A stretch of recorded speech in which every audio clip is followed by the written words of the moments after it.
যখন মানুষের ভোটে নির্বাচিত, আমার কোনো ধর্ম নেই, আমার একটাই ধর্ম, মানব ধর্ম, মানুষকে পরিষেবা দেওয়া।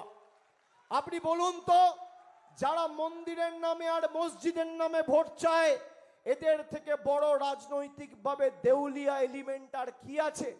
কে আছে?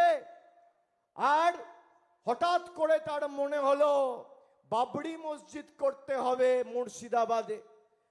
বাবরি মসজিদ কবে ভাঙা হয়েছিল? 1992 সালে।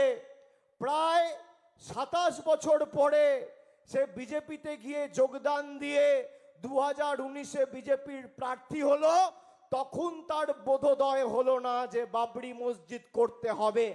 যারা বাবরি মসজিদ ভেঙেছিল, এই হুমায়ুন কবির তাদের সাথে হাত মিলিয়েছে।